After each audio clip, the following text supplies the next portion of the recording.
So, what an episode. Doing, of course, a review for Scream Queens, Season 2, Episode 3, entitled Handidates. Very exciting episode. Very funny episode, too. I really did like tonight's episode. So let's get into it. So tonight we had a patient a woman who keeps having orgasms like every 25 seconds or something, played by Sherry O'Terry from Saturday Night Live. Not a lot. They didn't do a lot with her. I thought she was kind of underused. You know, she's a pretty funny lady, but her character, the scenes they had her in, she's just talking about her condition, and wasn't that funny. And of course, that being a Saturday Night Live SNL cast member, if you will, she suffered the same fate as Nadim from season 1 and Cecily Strong from earlier this season, and got her head chopped off. And that was the end of that character. Oh, it was so sad. It was like right after they killed her, she was walking out, and she stops, and wow, that was a hell of a scene.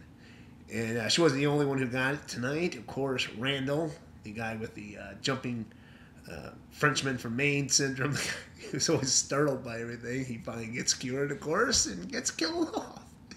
I love how chillaxed he was. Like, oh, is this a test? When the green meanie shows up, the guy cuts him. He's like, what? What's on? And there's 3 or 4 cuts with the Sikh, the Reaper, whatever the hell the damn thing is. That's when he realizes he's being killed. But the big death tonight, oh, Chad. Oh my God, I have a shot of my reaction. I didn't take it right as it happened, but that was on my face for a good 10 seconds because what a shocker. Probably should have said spoilers, but yeah, Chad got killed off. But, we got one more night of Glenn Powell. Such talent there. It's like the scene where he's talking to Brock about this isn't over. This is the scene in the movie where the bad guy thinks he's won, but then the good guy does a training montage, and then he beats him, and then freeze frames as he kisses the girl. Yeah, and of course the one scene where he was just sitting next to the guy whose hand he's going to cut off. Oh, what a character! What a great performance! But they killed him up. Like I said, that was shocking. That they would kill off a main character just out of the blue like that. And the way they set it up, it's spoilers once again. He had proposed to Chanel, and they're at the altar. He's not there. Like, what's going on? And then they slowly show little droplets of red coming down on Chanel. She looks up at the sky window, and it's filling with blood, and he comes crashing down. Wow. Yeah, like I said, pretty good episode. Really like John Stamos. I thought he can do scary. That scene where he's tying Chad's bow tie, his look on his face. Let's see, what else? Well, that's basically the episode. As far as my theories, nothing's really changed. Maybe I was wrong about Dean Munch faking her illness, because there was a line where they're wheeling out the warp guy to the swamp, and she's like, we can't shut down the hospital or I'll die.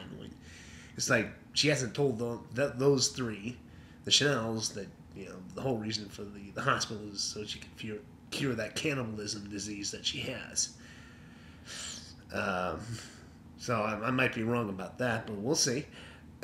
See, they came across someone who had survived the massacre in '86, and he basically tells them about the patient that died in '85. It was interesting. It didn't really add to the mystery. There wasn't any clues that the guy had brought up, but I love, Denise, she brings it up. She's like, well, hold on. If all the doctors who, were connected to the death are dead, the Green Meania's got his revenge.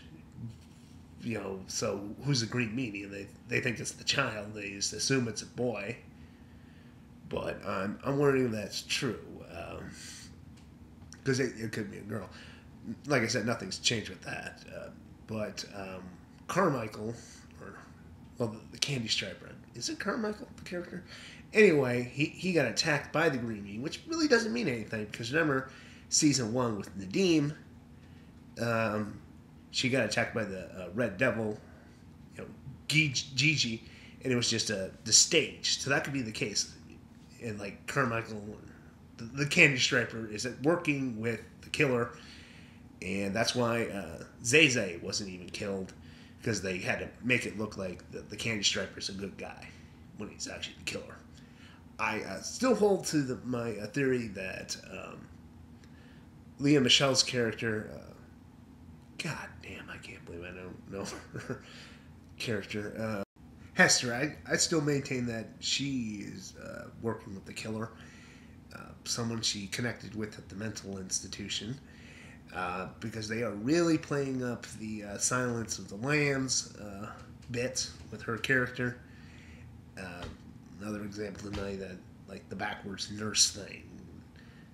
It was there was something like that in Silence of the Lambs where he gave Clarice some sort of clue, and that makes me think that she's working the killer, because that was in Silence of the Lambs too, where he had a connection to the killer. And I think in the other book and movie, Red Dragon, he really was working with the killer. I get the two books confused, but because they're basically the same book.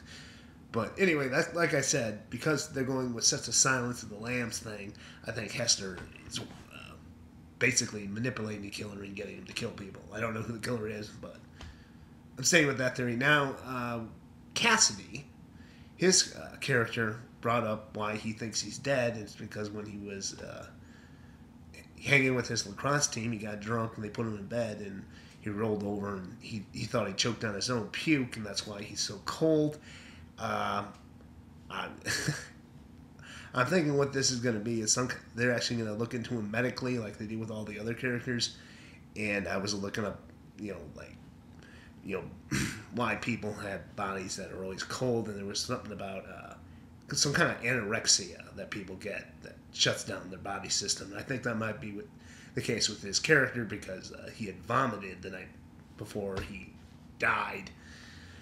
And that's, what makes him so cold is because he's anorexic.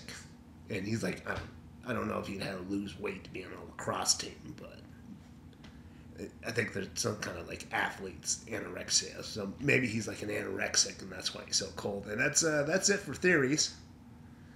And looking forward to the next episode.